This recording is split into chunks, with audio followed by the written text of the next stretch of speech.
السلام علیکم ورحمۃ اللہ وبرکاتہ، نحمده ونصلی علی رسولہ الکریم، اما بعد فاعوذ باللہ من الشیطان الرجیم، بسم اللہ الرحمن الرحیم، رب اشرح لی صدری ویسر لی امری واحلل عقدۃ من لسانی یفقہوا قولی۔ آج سے ہم اپنے پروگرام قرآن کے موتی کا آغاز کر رہے ہیں اللہ کے نام سے۔ مومن اپنے ہر کام کا آغاز بسم اللہ سے کرتا ہے، اللہ کے نام سے کرتا ہے، کیونکہ اللہ ہی نے ہمیں پیدا کیا ہے، اللہ ہی ہمیں رزق دے رہا ہے، اللہ ہی کی طرف ہمیں لوٹ کر جانا ہے۔ لہذا ہمیں اس زندگی میں ہر کام کرتے ہوئے اپنے رب کو یاد رکھنا چاہیے۔ قرآن مجید کا آغاز بھی اللہ سبحانہ تعالیٰ نے بسم اللہ سے کیا، اور ہمارے لیے یہی مشروع کیا کہ ہم اپنا ہر قول اور عمل بسم اللہ کے ساتھ شروع کریں۔ پہلی وحی کا آغاز بھی اللہ کے نام کے ساتھ ہوا۔ جبریل امین نے پہلی مرتبہ جب نبی صلی اللہ علیہ وسلم کو قرآن مجید کی پہلی آیت سکھائی تو فرمایا، اقرأ بسم ربک الذی خلق، اپنے رب کے نام سے پڑھ جس نے پیدا کیا۔ تو گویا عبادت ہو یا ہمارے دنیا کے کام ہوں، ان سب میں ہمیں اپنے رب کو یاد رکھنا ہے، اور اس کے بے شمار فائدے بھی ہیں۔ اللہ سبحانہ تعالیٰ کا نام بابرکت ہے، لہذا جب ہم اللہ کے نام سے کوئی کام شروع کرتے ہیں تو ہمارے کاموں میں برکت پیدا ہو جاتی ہے۔ قرآن مجید میں آتا ہے، تبارک اسم ربک ذو الجلال والاکرام، بہت بابرکت ہے تیرے رب کا نام جو بہت عظمت والا، اکرام والا ہے۔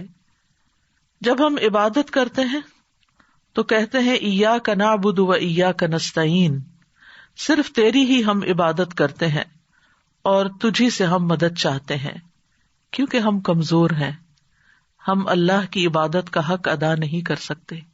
اس لیے کوئی بھی کام جو عبادت کی نوعیت سے تعلق رکھتا یعنی خاص عبادات سے، ان کے آغاز میں بھی اللہ کا نام لینا چاہیے، کیونکہ اس سے اللہ کی مدد حاصل ہوتی ہے، اور پھر مزید نیک کاموں کی توفیق بھی ہوتی ہے۔ انسان برائی سے بچتا ہے، شیطان کے وار سے محفوظ رہتا ہے، کیونکہ اللہ تعالیٰ کی مدد، توفیق اور سپورٹ انسان کو حاصل ہو جاتی ہے، اور انسان کے اندر کوئی فخر اور غرور نہیں آتا۔ وہ یہی سمجھتا ہے کہ جو بھی نیک کام میں کر رہا ہوں وہ اللہ کی مدد سے، اللہ کی توفیق سے ہی کر رہا ہوں، اس میں میرا اپنا کوئی کمال نہیں۔ وما توفیقی الا باللہ، نہیں مجھے توفیق مگر اللہ کے نام کے ساتھ ہی۔ پھر اسی طرح جب انسان بسم اللہ سے کام کا آغاز کرتا ہے تو انسان کو اخلاص نصیب ہوتا ہے، کیونکہ جب اللہ کا نام لیا تو اللہ کے نام کے ساتھ اللہ ہی کے لیے کام کرنا چاہیے، جو بھی کچھ ہم کریں۔ اور پھر اگر وہ کام صحیح ہے، عبادت کا ہے یا دنیاوی امور سے متعلق ہے، تو پھر ہماری نیت اور ہمارا قبلہ درست ہو جاتا ہے، انسان کو اخلاص نصیب ہو جاتا ہے۔ پھر اسی طرح یہ ہے کہ انسان جب اللہ کے نام کے ساتھ کوئی کام کرتا ہے تو اللہ کی نعمتوں کی یاد دہانی بھی ہوتی ہے۔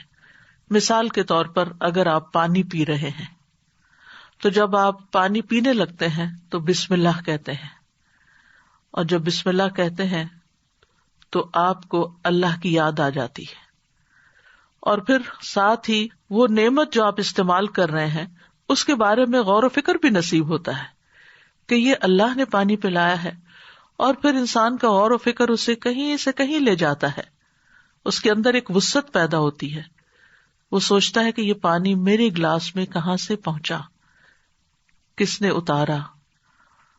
تو ظاہر ہے کہ پانی کا پیدا کرنے والا بھی اللہ ہے، اور تمام چیزوں کو اللہ سبحانہ تعالیٰ نے پانی سے پیدا کیا۔ ہم تک جو پانی پہنچتا ہے کچھ تو زمینی ذرائع سے اور بیسیکلی بارش کے ذریعے آتا ہے۔ بارش کیسے آتی ہے؟ سمندروں کا پانی بخارات کی شکل میں اوپر اٹھتا ہے، اور پھر بادلوں کی شکل میں جہاں اللہ چاہتا ہے برساتا ہے. جب بادل برستے ہیں یا برف پڑتی ہے تو پہاڑوں کی چوٹیوں پر اور مختلف جگہوں پر یا تو پانی جم جاتا ہے یا پھر ندی نالوں کی شکل میں، دریاؤں کی شکل میں بہنے لگتا ہے، اور کچھ پانی رس کر زمین کے اندر چلا جاتا ہے، چشموں کی شکل اختیار کر لیتا ہے، اور پھر مختلف ذرائع سے ہوتے ہوتے وہ ہم تک پہنچتا ہے جسے ہم پیتے ہیں، اور جب پیتے ہیں تو پھر اللہ کا شکر ادا کرتے ہیں اور آخر میں الحمدللہ کہتے ہیں.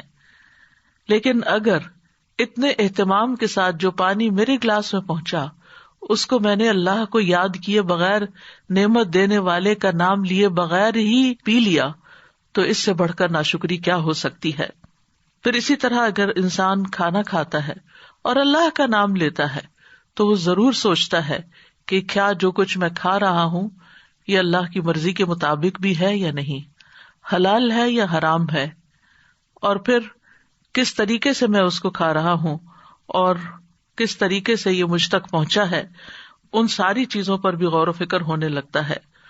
تو گویا بسم اللہ پڑھنا بار بار انسان کو اللہ کی یاد دلاتا ہے، اور اس طرح انسان اللہ کی اطاعت کی طرف مائل ہوتا ہے، اللہ کی دی ہوئی نعمتوں کو اللہ کی رضا میں استعمال کرتا ہے، اور اللہ کو یاد کرتے ہوئے اللہ کا قرب حاصل کر لیتا ہے. یعنی جب ہر کام کے شروع میں جب ہم اٹھتے بیٹھتے چلتے پھرتے ہم اللہ کا نام لیتے ہیں تو اس طرح ہمیں اللہ سبحانہ تعالیٰ کا قرب نصیب ہوتا ہے، اور ہمارے دنیا کے کام بھی عبادت بن جاتے ہیں کیونکہ وہ اللہ کی مرضی کے مطابق اللہ کی رضا کے لیے ہوتے ہیں. اور اس طرح دنیا میں بھی کاموں کے اندر برکت پیدا ہوتی ہے، سہولت پیدا ہوتی ہے، اللہ کی مدد شامل حال ہوتی ہے، اور آخرت میں بھی یہ عمل فائدہ دیتا ہے، اور انسان کے اندر کوئی تکبر و غرور پیدا نہیں ہوتا. وہ سوچتا ہے کہ جو کچھ مجھے ملا ہے یہ اللہ کا فضل ہے. پھر ہم دیکھتے ہیں کہ انبیاء کا طریقہ بھی یہی رہا ہے. نوح علیہ السلام کے بارے میں آتا ہے کہ جب وہ کشتی پر سوار ہوئے تو انہوں نے دعا پڑھی، اس کا آغاز بھی بسم اللہ سے کیا، بسم اللہ مجریہا و مرساہا. اسی طرح سلیمان علیہ السلام نے ملکہ سبا کو جو خط لکھا اس کے آغاز میں بھی بسم اللہ لکھا. پھر اسی طرح ہم دیکھتے ہیں کہ نبی صلی اللہ علیہ وسلم متعدد مقامات پر بسم اللہ کی تعلیم دیتے ہیں، جس کے بارے میں آگے ہم متعدد احادیث میں دیکھیں گے کہ کس طرح آپ صلی اللہ علیہ وسلم کی زندگی کا ایک اہم حصہ تھا بسم اللہ پڑھنا، اور جس کام کا آغاز اچھا ہو جائے اس کا انجام بھی اچھا ہوتا ہے. قرآن مجید کا آغاز بھی بسم اللہ کے ساتھ ہو رہا ہے، اور بسم اللہ قرآن مجید کی ایک مستقل آیت ہے. یعنی یہ کہ سورۃ الفاتحہ یہ کسی اور سورت میں داخل نہیں ہے، ہر سورت کے شروع میں اسے الگ آیت کے طور پر لکھا گیا ہے. اور اس میں ہم دیکھتے ہیں کہ سورۃ التوبہ جو ہے اس سے پہلے بسم اللہ نہیں ہے، کیونکہ بسم اللہ سے امان حاصل ہوتی ہے، اور سورۃ التوبہ کے شروع میں مشرکین کو امان سے نکالا جا رہا ہے، بری ذمہ کیا جا رہا ہے. تو بہرحال آغاز ہوتا ہے قرآن مجید کا بسم اللہ الرحمن الرحیم کے ساتھ، یعنی میں اللہ کی مدد طلب کرتے ہوئے اپنی قرات کو اللہ کے نام سے شروع کرتا ہوں. اور پھر اس میں اللہ سبحانہ تعالیٰ کے نام اللہ کے علاوہ دو صفات کا ذکر ہے. الرحمن، ایسی ذات جس کی رحمت تمام مخلوق پر چھائی ہوئی ہے، اور الرحیم، ایسی ذات جو مومنوں پر آخرت میں بھی رحم فرمائے گی. جہاں تک لفظ اللہ کا تعلق ہے تو اس کو اسم الجلالہ بھی کہتے ہیں. اللہ کی اصل الالہ ہے، اور لغت عرب میں الہ 4 معنوں پر بولا گیا ہے. نمبر 1 المعبود، جس کی عبادت کی جائے. نمبر 2 الملجأ، جس کی پناہ لی جائے. نمبر 3 المفزوع الیہ، گھبراہٹ میں جس سے مدد حاصل کی جائے. نمبر 4 المحبوب، وہ محبوب جس کے ساتھ عظیم محبت ہو اور اس کے بارے میں عقلیں حیران ہو جائیں. تو اللہ کا لفظ اللہ سبحانہ تعالیٰ کا اسم ذات ہے، یعنی ذاتی نام ہے، سب ناموں سے عظیم اور اعلیٰ ہے. اور یہ جلیل القدر نام اللہ سبحانہ تعالیٰ کے جتنے بھی باقی نام ہیں وہ سب اسی نام کی طرف لوٹتے ہیں، یعنی وہ اللہ ہی کے نام اور اللہ ہی کی صفات ہیں. اور اس کو امام غزالی کہتے ہیں کہ یہ اللہ تعالیٰ کے ناموں میں سے سب سے زیادہ عظیم نام ہے، کیونکہ یہ اس ذات الہی پر دلالت کرتا ہے جو تمام صفات الہیہ کو جمع کرنے والی ہے، یہاں تک کہ کوئی بھی صفت اس سے جدا اور علیحدہ نہیں ہو سکتی. یعنی اللہ تعالیٰ کے جتنے بھی باقی اچھے اچھے نام ہیں وہ سب اللہ ہی کے نام ہیں. وَلِلَّهِ الْأَسْمَاءُ الْحُسْنَى، کہ اللہ ہی کے لیے ہیں اچھے اچھے نام. سورۃ الاسراء میں آتا ہے قُلِ ادْعُوا اللَّهَ أَوِ ادْعُوا الرَّحْمَٰنَ أَيَّمَّا تَدْعُوا فَلَهُ الْأَسْمَاءُ الْحُسْنَى، کہہ دیجئے کہ اللہ کو پکارو یا رحمان کو پکارو، تم جس کو بھی پکارو گے سو بہترین نام اسی کے ہیں. اسی طرح سورۃ الحشر میں آتا ہے هُوَ اللَّهُ الْخَالِقُ الْبَارِئُ الْمُصَوِّرُ لَهُ الْأَسْمَاءُ الْحُسْنَى، وہ اللہ ہی ہے جو خاکہ بنانے والا ہے، گھڑنے ڈھالنے والا ہے، صورت بنا دینے والا ہے. سب اچھے اچھے نام اسی کے ہیں. اسی کی تسبیح کر رہی ہے ہر وہ چیز جو آسمانوں اور زمین میں ہے، وہی سب پر غالب کمال حکمت والا ہے. تو اس لیے بہت ضروری ہے کہ جب ہم بسم اللہ مختلف مقامات پر کہتے ہیں تو ہمیں اللہ کی پہچان بھی ہونی چاہیے. اللہ سبحانہ وتعالیٰ کو پہچاننا بھی ضروری ہے، اور اس کی پہچان اس کی نشانیوں کے ساتھ بھی ہوتی ہے جو کائنات میں پھیلی ہوئی ہیں. اس کی پہچان اس کی کتاب کے ذریعے بھی ہوتی ہے، اور اس کی پہچان نبی صلی اللہ علیہ وسلم نے بھی کروائی ہے. لہذا اگر ہم اللہ تعالیٰ کو پہچانیں گے تو ہم صحیح طور پر پورے شعور کے ساتھ بسم اللہ ادا کریں گے. بلحجیم قبیلے کے ایک آدمی سے روایت ہے، وہ کہتے ہیں کہ میں نے پوچھا اللہ کے رسول آپ کن چیزوں کی دعوت دیتے ہیں؟ نبی صلی اللہ علیہ وسلم نے فرمایا میں اس اللہ کی طرف دعوت دیتا ہوں جو یکتا ہے. قال ادعو الی اللہ وحدہ، کون ہے اللہ؟ وہ اللہ کہ جب تم پر کوئی مصیبت آتی ہے اور تم اسے پکارتے ہو تو وہ تمہاری مصیبت دور کر دیتا ہے، اور جب تم کسی بیابان اور جنگل میں راستہ بھول جاؤ اور اس سے دعا کرو تو وہ تمہیں واپس پہنچا دیتا ہے. جب تم قحط سالی میں مبتلا ہوتے ہو اور اس سے دعا کرتے ہو تو وہ پیداوار ظاہر کر دیتا ہے، یعنی تمہارے سب کام وہی بناتا ہے. لیکن یہاں خاص طور پر اس آیت کے اندر یعنی بسم اللہ الرحمن الرحیم کے اندر اللہ سبحانہ تعالیٰ نے اپنا جو تعارف کرایا ہے، اپنی جو پہچان کرائی ہے، وہ اپنی صفت رحمت کے ساتھ کروائی ہے کہ کون ہے اللہ؟ وہ جو بے حد مہربان، بہت ہی زیادہ مہربان. الرحمن فعلان کے وزن پر مبالغے کا صیغہ ہے کہ جو بہت ہی زیادہ، یعنی انسان کی عقل اس کو کمپریہینڈ کر ہی نہیں سکتی کہ وہ کتنا مہربان ہے. اور پھر مزید اسی صفت سے، صفت رحمت ہی سے الرحیم کا لفظ آیا کہ جو بار بار رحم کرنے والا ہے. لہذا اللہ سبحانہ تعالی وہی ہے جو اپنی رحمتیں نچھاور کرتا ہے، اور رحمت کا مطلب ہے نرمی اور شفقت کرنے والا. گویا اللہ سبحانہ تعالیٰ کی صفات میں اللہ تعالیٰ کے اپنے بندوں کے ساتھ، اپنی مخلوق کے ساتھ معاملہ کرنے میں نرمی اور شفقت ہے. اور رحمان اور رحیم دونوں صفات اللہ ہی کی ہیں، دونوں نام اللہ ہی کے ہیں، لیکن دونوں میں تھوڑا فرق ہے. رحمان ایسی رحمت والا جس کی رحمت دنیا کی تمام مخلوقات کو اور آخرت میں مومنوں کو بھی شامل ہے، یعنی یہ رحمت عام ہے. اور اسی نام سے اللہ سبحانہ تعالیٰ نے اپنے آپ کی پہچان کروائی کہ الرحمن علی العرش استویٰ، وہ بے حد رحم فرمانے والا عرش پر بلند ہوا. اور رحیم سے مراد ایسی رحمت والا کہ جو قیامت کے دن صرف مومنوں کے لیے ہوگی. اور ہم جانتے ہیں کہ اللہ سبحانہ تعالیٰ کی رحمت کے 100 حصے ہیں، جس میں سے صرف ایک حصہ دنیا میں اتارا ہے، باقی اللہ سبحانہ تعالیٰ نے آخرت کے لیے، یعنی اس کی باقی رحمتیں 99 جو ہیں وہ آخرت کے لیے ہیں، جس کی بنا پر وہ بندوں کی بخشش فرمائے گا. یہاں دونوں ناموں کو اکٹھا کیوں کیا گیا ہے؟ اللہ سبحانہ تعالیٰ کے دونوں نام الرحمن اور رحیم کا مل کر آنا اللہ سبحانہ تعالیٰ کی رحمت کے مزید کمال کو بیان کرتا ہے. اور اس کے بارے میں ابن القیم رحمہ اللہ کہتے ہیں کہ جہاں تک الرحمن الرحیم دونوں ناموں کو جمع کرنے کا تعلق ہے، تو اس کا معنی ان دونوں معنوں سے اچھا ہے جو معنی ان کے الگ الگ بیان کیے جاتے ہیں، یعنی وہ مزید جمع ہو جاتا ہے. اور وہ یہ ہے کہ الرحمن اللہ کی قائم صفت پر دلالت کرتا ہے، اور لفظ الرحیم اللہ کی مخلوق پہ کی جانے والی رحمت سے تعلق رکھتا ہے.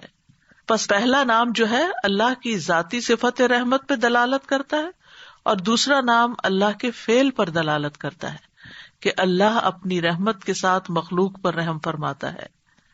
اور ابن قیم یہ بھی کہتے ہیں کہ ان دونوں صفات کو جمع کرنے کا یہ فائدہ ہے کہ اللہ نے دنیا میں جلد اور آخرت میں بعد میں واقع ہونے والی رحمت کی خبر دی ہے، اور اللہ کی خاص اور عام رحمت کے متعلق خبر دی گئی ہے، اور اللہ کی رحمت اس کے غضب پر غالب ہے. ابو ہریرہ کہتے ہیں کہ رسول اللہ صلی اللہ علیہ وسلم نے فرمایا، جب اللہ مخلوق کو پیدا کر چکا تو اس نے اپنی کتاب لوح محفوظ میں لکھا جو اس کے پاس عرش پر موجود ہے کہ میری رحمت میرے غضب پر غالب ہے، اور اس کی رحمت بہت وسیع ہے. قرآن مجید میں آتا ہے وَرَحْمَتِي وَسِعَتْ كُلَّ شَيْءٍ، میری رحمت نے ہر چیز کو گھیر رکھا ہے.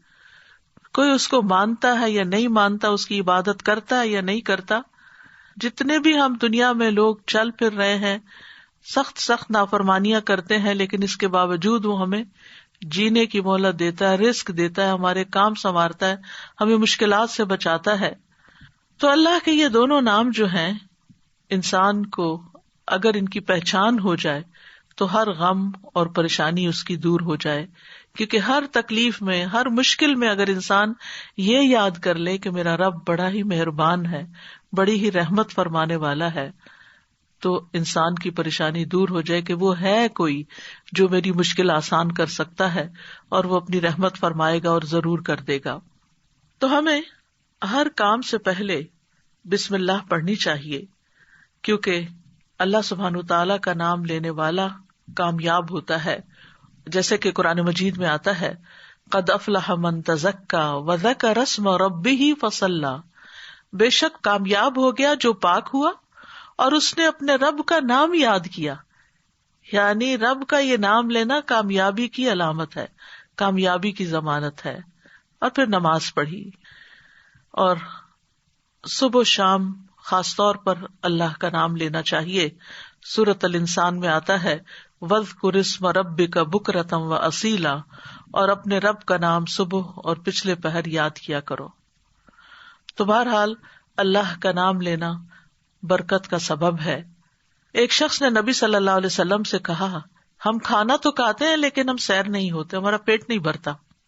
آپ نے فرمایا شاید تم الگ الگ کھاتے ہو، اپنے کھانے پہ جمع ہو جایا کرو اور کھانے کے وقت اللہ کا نام لیا کرو، وہ تمہارے لیے اس کھانے میں برکت ڈال دے گا. یعنی یہ مطلب یہ ہے کہ اگر تھوڑا بھی ہوگا تو تمہارا پیٹ بھر جائے گا اور تمہاری بھوک مٹ جائے گی. اسی طرح اللہ کا نام لینے سے انسان کو ہر طرح کی حفاظت بھی ملتی ہے. جابر بن عبداللہ سے مروی ہے کہ رسول اللہ صلی اللہ علیہ وسلم نے فرمایا، جب رات کا آغاز ہو یا جب شام ہو جائے تو اپنے بچوں کو روک لو، گھر سے باہر نہ نکلنے دو، کیونکہ اس وقت شیاطین پھیل جاتے ہیں. پھر جب رات کی ایک گھڑی گزر جائے تو انہیں چھوڑ دو اور دروازے بند کر لو. اس وقت اللہ کا نام لو، کیونکہ شیطان بند دروازے نہیں کھول سکتا. اللہ کا نام لے کر اپنے مشکیزوں کا منہ باندھو، اللہ کا نام لے کر اپنے برتنوں کو ڈھک دو، خواہ کسی چیز کو چوڑائی میں رکھ کر ہی اس کو ڈھکو، اور اپنے چراغ سونے سے پہلے بجھا دیا کرو. تو اس سے کیا پتا چلتا ہے کہ رات کو آخری کام جو کر رہا ہوتا ہے انسان، چاہے کیسی ہی تھکاوٹ کیوں نہ ہو، یہ کام وہ ہیں جو تقریباً سب لوگ کرتے ہیں، تو ان سب چیزوں پر بھی بسم اللہ پڑھنی چاہیے، اس وقت بھی اللہ کا نام لینا چاہیے. پھر اسی طرح اللہ کا نام لینے سے انسان اچانک پہنچنے والی مصیبت سے بھی محفوظ رہتا ہے. عثمان بن عفان کہتے ہیں، میں نے رسول اللہ صلی اللہ علیہ وسلم سے سنا، آپ فرماتے تھے، جس نے شام کو 3 بار یہ دعا پڑھ لی اسے صبح تک کوئی اچانک مصیبت نہیں آئے گی، کوئی اچانک مصیبت نہیں آئے گی. یعنی اس کا مطلب نہیں کہ دوسری آ جائے گی، یعنی ایک دم کسی قسم کی پریشانی اس کو لاحق نہیں ہوگی.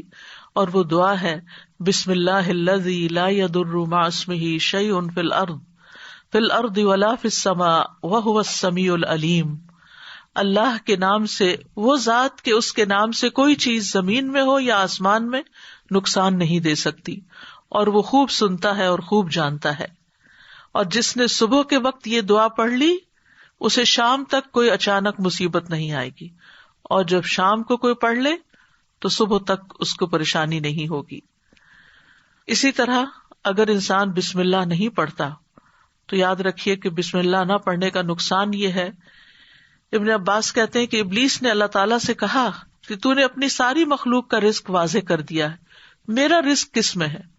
تو اللہ تعالیٰ نے فرمایا ہر اس چیز میں جس پر میرا نام نہ لیا جائے.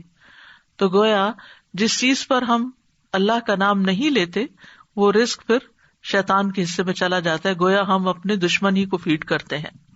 قیامت کے دن بھی اللہ کے نام سے وزنی کوئی چیز نہ ہوگی. پھر اسی طرح یعنی اس دعا کے پڑھنے کے مواقع کون کون سے ہیں؟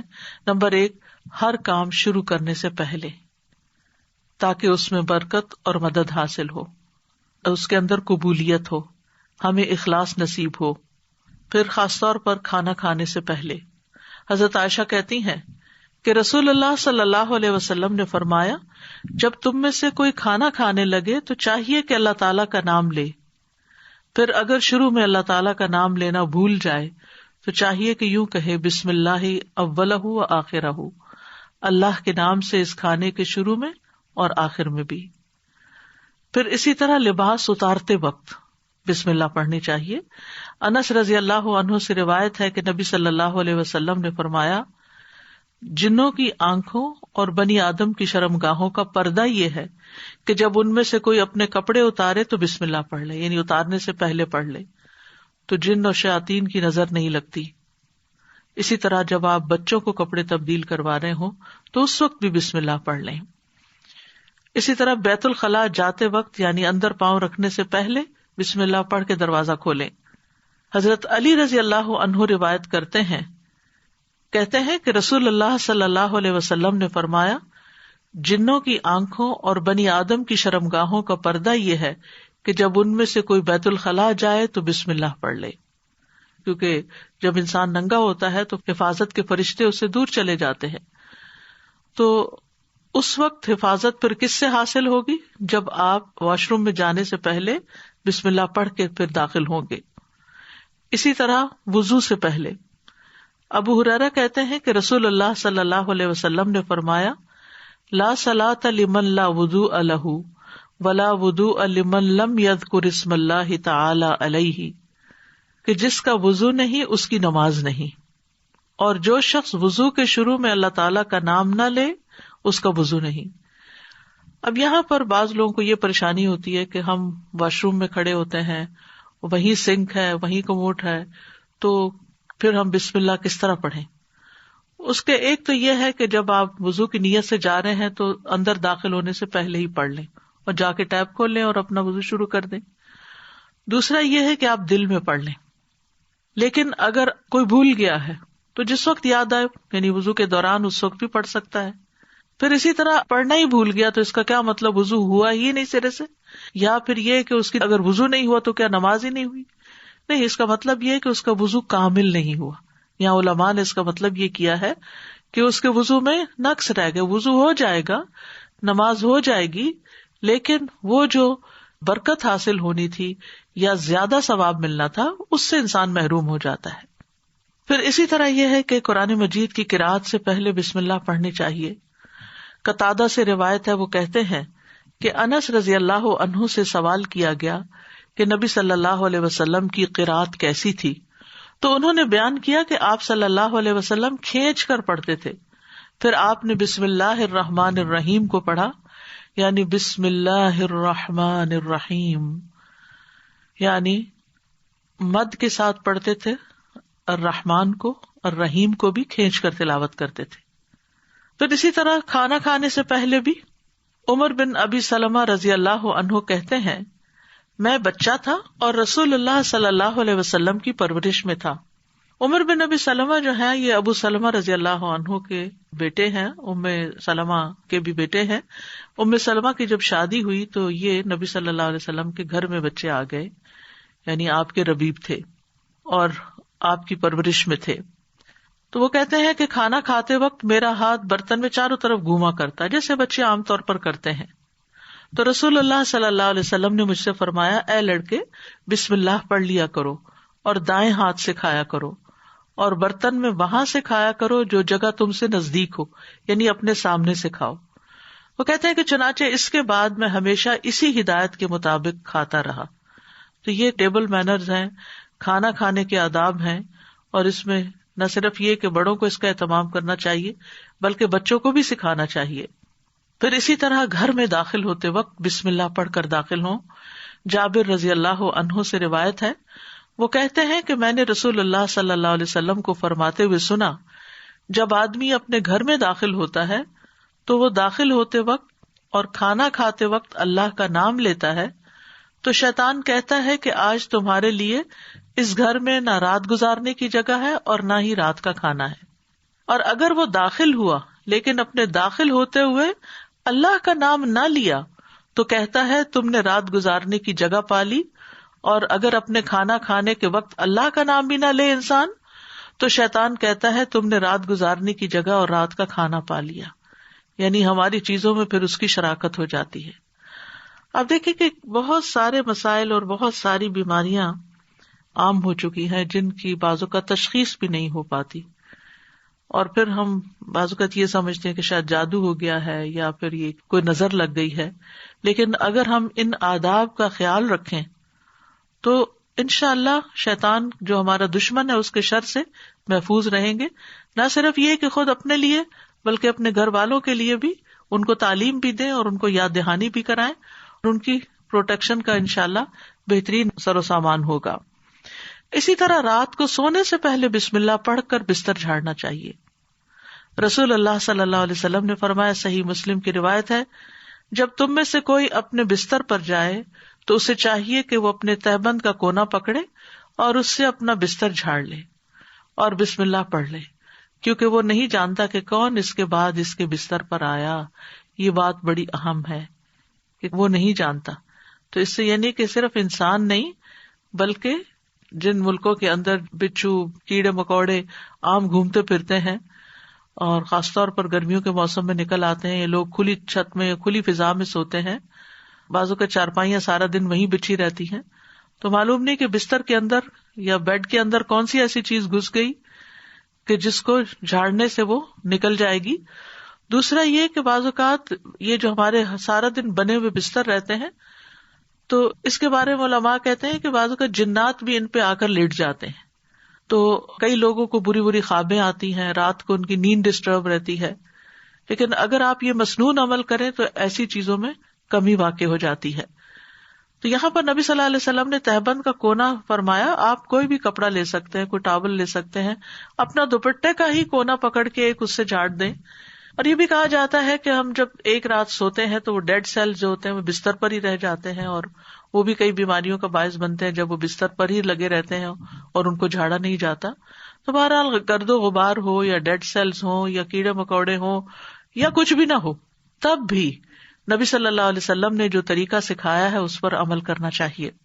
اسی طرح جب آپ صلی اللہ علیہ وسلم اپنے بستر پر تشریف لے جاتے تو فرماتے اللہم بسمک احیا و اموت، یعنی اس وقت بھی بسم اللہ پڑھتے، اے اللہ تیرے نام کے ساتھ میں زندہ ہوتا ہوں اور تیرے نام کے ساتھ میں مرتا ہوں.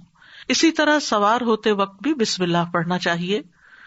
ابو لاس الخزائی رضی اللہ عنہ سے مروی ہے، کہتے ہیں کہ رسول اللہ صلی اللہ علیہ وسلم نے ہمیں حج کے لیے صدقہ کے اونٹوں میں سے ایک کمزور اونٹ پہ سوار کیا. تو ہم نے عرض کیا یا رسول اللہ، ہمیں لگتا ہے یہ اپنی کمزوری کے سبب ہمارا بوجھ نہیں اٹھا سکے گا. تو آپ صلی اللہ علیہ وسلم نے فرمایا ہر اونٹ کی کوہان پر ایک شیطان ہوتا ہے، جب تم اس پر سوار ہونے لگو تو اللہ کا نام لے کر سوار ہو جیسا کہ تمہیں حکم دیا گیا، پھر اسے اپنے قابو میں کر لو، اللہ اسے سواری کے قابل کر دے گا.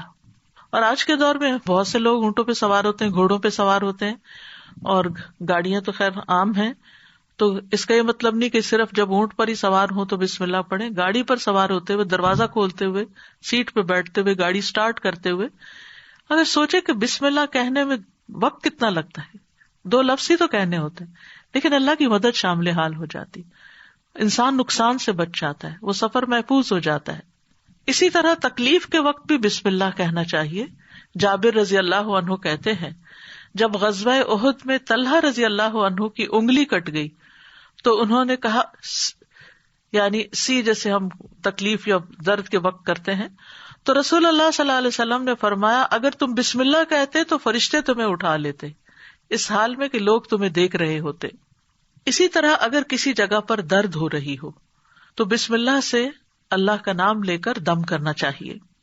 صحیح مسلم میں آتا ہے، عثمان بن ابو العاص ثقفی رضی اللہ عنہ سے روایت ہے کہ انہوں نے رسول اللہ صلی اللہ علیہ وسلم سے درد کی شکایت کی جسے وہ اپنے جسم میں محسوس کیا کرتے تھے جب سے وہ مسلمان ہوئے.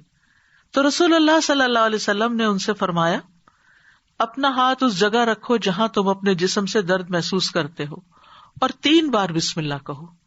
یہاں اس حدیث سے یہ پتہ چلتا ہے کہ جہاں شدت زیادہ ہو تکلیف وغیرہ کی وہاں بسم اللہ کو ریپیٹ بھی کیا جا سکتا ہے. 3 مرتبہ بسم اللہ کہو اور 7 مرتبہ یہ پڑھو اعوذ باللہ وقدرتہ من شر ما اجد واحاذر، میں اللہ کی ذات اور اس کی قدرت سے ہر اس چیز سے پناہ مانگتا ہوں جسے میں محسوس کرتا ہوں اور جس سے میں خوف کرتا ہوں. تو آپ خود بھی اور بچوں کو بھی یہ دعا سکھا دیں، کہیں چوٹ لگ جائے، کہیں درد ہو رہا ہو، اور بعض اوقات ایسے لا علاج مرض ہوتے ہیں کہ تکلیف ہوتی ہے لیکن ڈائگنوز نہیں ہوتی، تو اللہ کے نام سے انسان مدد حاصل کرتا رہے اللہ کی، تو ایسی تکلیفیں دور ہو جاتی ہیں. اور پورے یقین کے ساتھ یہ کرنا چاہیے، اور وہ تمام چیزیں جو نبی صلی اللہ علیہ وسلم نے سکھائی وہ سنت زندہ بھی کرنی چاہیے، اور یہ یقین رکھتے ہوئے کہ یہ سب کچھ وحی کے ذریعے آپ کو بتایا گیا تھا. یعنی آپ نے اپنی خواہش نفس سے یہ باتیں نہیں سکھائیں یا کوئی تیر تکے سے نہیں بتائیں، بلکہ آپ کو سکھائی گئی تھی. اسی طرح ہم دیکھتے ہیں کہ جب آپ بیمار ہوئے تو جبریل علیہ السلام آپ کی خدمت میں تشریف لائے اور فرمایا اے محمد آپ بیمار ہو گئے ہیں؟ آپ صلی اللہ علیہ وسلم نے فرمایا ہاں. جبریل علیہ السلام نے فرمایا بسم اللہ ارقیک من کل شیء یؤذیک من شر کل نفس او عین او حاسد اللہ یشفیک بسم اللہ ارقیک. اور یوں بھی روایت میں آتا ہے او عین حاسد اللہ یشفیک بسم اللہ ارقیک. میں آپ کو اللہ کے نام سے دم کرتا ہوں، آپ کو تکلیف دینے والی ہر چیز سے، ہر جان یا ہر آنکھ یا حاسد کے شر سے اللہ آپ کو شفا دے، میں آپ کو اللہ کے نام سے دم کرتا ہوں. تو اس میں آپ دیکھیے کہ ہر تکلیف دینے والی چیز سے، بعض اوقات انسان کھانا ہی ایسا کھا لیتا ہے کہ جس سے بیمار پڑ جاتا ہے، یا کوئی ایسا خواب دیکھ لیتا ہے کہ جس کو پریشان کرتا ہے، اسٹریس میں ڈال دیتا ہے اور اس سے انسان بیمار ہو جاتا ہے. یا اسی طرح بعض لوگوں کی نظر لگ جاتی ہے، بعض لوگوں کا حسد ہوتا ہے. تو ان سب بیماریوں کو جو ہم جانتے ہیں اور جن کی روٹ کاز ہمیں معلوم ہی نہیں، ان سب کے لیے بھی بہترین دم ہے جو جبریل علیہ السلام نے خود نبی صلی اللہ علیہ وسلم پر کیا. تو اس لیے ان چھوٹی چھوٹی دعاؤں کو ہمیں یاد کر لینا چاہیے. اگر یاد کرنے میں مشکل ہوتی ہے، بعض لوگوں کا حافظہ کمزور ہوتا ہے، تو پھر یہ رقیہ آپ لکھ کے بھی اپنے پاس رکھ سکتے ہیں اور اپنے گھر والوں کو، اپنے پیاروں کو خود دم کر سکتے ہیں. اسی طرح آپ دیکھیے کہ ہم بستری کے وقت بھی بسم اللہ کا حکم ہے. یعنی اس سے یہ پتہ چلتا ہے کہ چاہے آپ نماز پڑھ رہے ہیں یا قرآن پڑھ رہے ہیں یا پھر عین دنیا کے کوئی کام کر رہے ہیں، تو آپ بسم اللہ سے ان کا آغاز کریں. ابن عباس کہتے ہیں، اور وہ اس حدیث کو نبی صلی اللہ علیہ وسلم تک پہنچاتے ہیں کہ آپ نے فرمایا جب تم میں سے کوئی اپنی بیوی کے پاس آئے تو کہے بسم اللہ اللہم جنبنا الشیطان وجنب الشیطان ما رزقتنا. اللہ کے نام کے ساتھ اے اللہ ہمیں شیطان سے بچا اور شیطان کو اس چیز سے دور رکھ جو اس کے نتیجے میں تو ہمیں عطا فرمائے. یہ دعا پڑھنے کے بعد میاں بیوی کو جو اولاد ملے گی اسے شیطان نقصان نہیں پہنچا سکتا. یعنی اتنا فائدہ ہے اس دعا کا. یعنی عین اس وقت بھی اللہ کے نام کو، اللہ کی یاد کو نہیں بھولنا چاہیے. پھر اسی طرح جانور ذبح کرتے وقت قرآن مجید میں آتا ہے وَالْبُدْنَ جَعَلْنَاهَا لَكُم مِّن شَعَائِرِ اللَّهِ لَكُم فِيهَا خَيْرٌ فَاذْكُرُوا اسْمَ اللَّهِ عَلَيْهَا صَوَافَّ، اور قربانی کے بڑے جانور ہم نے انہیں تمہارے لیے اللہ کی نشانیوں سے بنایا، یعنی اللہ کی نشانیاں ہیں، تمہارے لیے ان میں بڑی خیر ہے، سو ان پر اللہ کا نام لو، اس حال میں کہ گھٹنا بندھے کھڑے ہوں، یعنی اونٹوں پر۔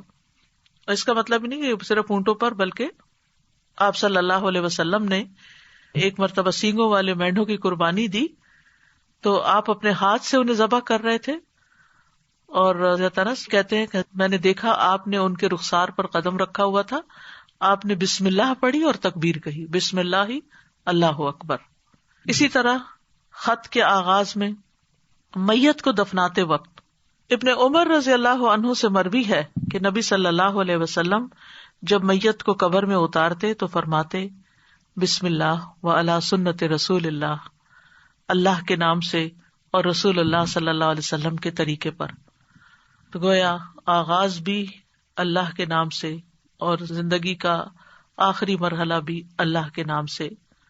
تو کرنے کے کام یہ ہیں کہ ہر کام شروع کرنے سے پہلے اللہ کا نام لیں، تاکہ آغاز اچھا ہو تو انجام بھی اچھا ہو۔ شروع میں لینا بھول جائیں تو جب یاد آئے تو بسم اللہ پڑھ لیں۔ مثلاً بعض اوقات ہم بہت مصروف ہوتے ہیں یا بہت شدید بھوک لگی ہوتی ہے تو ایک دم ہم کھانے پہ جیسے ٹوٹ پڑتے ہیں اور بسم اللہ نہیں پڑھتے، حالانکہ جب کھانا لگ جاتا ہے تو گھر کا بڑا جو ہے وہ کہتا ہے بسم اللہ، یعنی شروع کیجیے۔ تو یہ جو لفظ بسم اللہ ہے، بسم اللہ الرحمن الرحیم، اس میں صرف یعنی کہ یہ جار مجرور ہے، اور اس میں یا تو فعل محذوف ہے یا پھر اسم محذوف ہے۔ محذوف کا مطلب ہے کہ وہ حذف کیا گیا ہے، موجود نہیں۔ کیوں؟ اس لیے کہ وہ انڈرسٹوڈ ہے کہ جب ہم کوئی کام کریں گے تو ہماری نیت میں وہ چیز ہوگی کہ اللہ کے نام سے میں پانی پیتا ہوں، اللہ کے نام سے میں کھانا کھاتا ہوں، اللہ کے نام سے میں سونے لگا ہوں، اللہ کے نام سے میں گھر سے نکلنے لگا ہوں۔ تو ہمیں اپنی ساری زندگی کا جائزہ لینا ہے کہ ہم کہاں کہاں بسم اللہ پڑھتے ہیں۔ آپ دیکھیے کہ اسلامک کلچر میں تو ہر موقع پر، یعنی جب کوئی کام نہیں کہا جاتا، آپ کے بھی دل میں ہوتا ہے دوسرے کے بھی، تو آپ صرف بسم اللہ کہہ کے اس کو سمجھا دیتے۔ مثلا آپ کے گھر کی بیل بجتی، آپ دروازہ کھولتے ہیں، آپ کا کوئی دوست کھڑا ہوتا ہے تو آپ کہتے ہیں بسم اللہ۔ آپ یہ نہیں کہتے اندر داخل ہو جاؤ، یہ نہیں بولتے، آپ کہتے بسم اللہ۔ آپ اس کو بٹھاتے ہیں، وہ آپ کے لیے کوئی گفٹ لایا ہوتا ہے تو آپ کو کہتے بسم اللہ، یہ آپ کے لیے ہے، یعنی پورا جملہ بھی نہیں بولتے، صرف بسم اللہ۔ پھر اسے آپ اس کو کھانے پہ بٹھاتے ہیں، کھانا پیش کرتے ہیں تو کہتے ہیں بسم اللہ۔ ہاتھ دھلانے کے لیے جاتے ہیں تو کہتے ہیں بسم اللہ۔ یعنی بسم اللہ ایسے لفظ ہیں کہ جو ہماری ساری ما فی الضمیر کو بیان کر دیتے ہیں، اور کہنے والا بھی جانتا ہے کہ وہ اللہ کا نام کیوں لے رہا ہے، اور سننے والا بھی سن رہا ہوتا ہے کہ اللہ کا نام کیوں لیا جا رہا ہے یہاں۔ تو اس لیے ہر کام شروع کرنے سے پہلے اس میں ایکشن جو ہے وہ ہڈن ہے، وہ دل میں ہے آپ کے، لیکن بس اللہ کا نام لینا برکت کا باعث ہوگا۔ تو اللہ کے نام کی برکتیں حاصل کریں، حسرتوں سے بچیں۔ یعنی آپ بیٹھنے لگے ہیں کہیں تو بسم اللہ پڑھ کے بیٹھ جائیں، وہاں سے اٹھنے لگے ہیں تو بسم اللہ پڑھ لیں، اپنی یہ عادت بنا لیں۔ اور بچوں کے سامنے ذرا اونچی آواز سے بسم اللہ کہیں تاکہ وہ سنیں اور بار بار سنتے رہیں۔ مجھے یاد ہے بچپن میں جب کوئی بچہ گر جاتا تھا تو ہماری پھوپھی ہمارے ساتھ رہتی تھی، تو اس وقت بھی بسم اللہ پڑھتی، پھر اٹھاتے ہوئے، پھر اس چوٹ کو سہلاتے ہوئے، یعنی ہر دوسرے کام میں بسم اللہ بسم اللہ۔ بچوں کو دودھ پلاتے ہوئے، بچوں کو اٹھاتے ہوئے، ان کو چینج کرتے ہوئے، تو یعنی بسم اللہ ہماری گھٹی میں پڑ جانی چاہیے کہ ہم کوئی کام اللہ کی یاد کے بغیر نہ کریں۔ جس سے انسان کو محبت ہوتی ہے وہ اس کے دل میں رہتا ہے اور اس کو ہمیشہ وہ یاد کرتا رہتا ہے۔ تو جو لوگ اللہ سے محبت کرتے ہیں، اور اللہ کا لفظ کا تو معنی ہی کیا ہے، ایک معنی یعنی مألوہ، یعنی جس سے شدید محبت کی جاتی ہے، جیسے اردو میں لفظ والہانہ کہتے ہیں آپ، والہانہ جس سے محبت کی جاتی ہے۔ تو اگر ہم اس کو اپنا اللہ سمجھتے ہیں، محبوب سمجھتے ہیں، اور اس سے والہانہ محبت کرتے ہیں، اور اس کی طرف پناہ لینا چاہتے ہیں، اپنے دشمن سے بچنا چاہتے ہیں، تو پھر اس کے لیے آپ اپنی عادت بنا لیں، اور جتنے مقامات کا میں نے ذکر کیا ہے ان پر تو خاص طور پر بسم اللہ کہنا نہ بھولیں. انشاءاللہ آپ دیکھیں گے کہ اس کی برکت سے، کہتے ہیں نا بسم اللہ کی برکت، تو بسم اللہ کی برکت سے آپ کی زندگی کے بہت سے کام آسان ہوں گے، بہت سی پریشانیوں سے نجات ملے گی. تو آئیے ایک دفعہ ہم خوبصورت آواز میں بسم اللہ سن لیتے ہیں. بسم اللہ الرحمن الرحیم. بسم اللہ الرحمن الرحیم. بسم اللہ الرحمن الرحیم. اس کے ساتھ ہی میں آپ سے اجازت لیتی ہوں. کل انشاءاللہ اسی وقت دوسرے پارے سے ایک آیت کا انتخاب کر کے آپ کے ساتھ بات چیت ہوگی. یہ رمضان کے سلسلے کی ایک کڑی ہے، اور اس وجہ سے ہر پارے سے صرف ایک آیت کو سلیکٹ کیا گیا ہے تاکہ ہم ایک آیت کو سمجھ بھی جائیں اور اس کو اپنی زندگی میں لے آئیں، تاکہ ہمارا علم ہم پر بوجھ نہ ہو، ہمارے لیے عمل کرنا آسان ہو. یعنی کبھی یہ روایت رہی کہ ایک دن میں ایک سپارہ پورا پڑھ لیا جائے، کبھی تیز بارش ہوتی ہے، اور کبھی ایک دن میں بس ایک آیت ہی سمجھ لی جائے. تو اصل مقصد کیا ہے؟ تدبر اور عمل، کہ ہم غور و فکر بھی کریں اور اس کے ساتھ ساتھ عمل بھی کریں. وآخر دعوانا ان الحمد للہ رب العالمین. سبحانک اللہم و بحمدک، اشہد ان لا الہ الا انت، استغفرک و اتوب الیک. السلام علیکم و رحمۃ اللہ وبرکاتہ.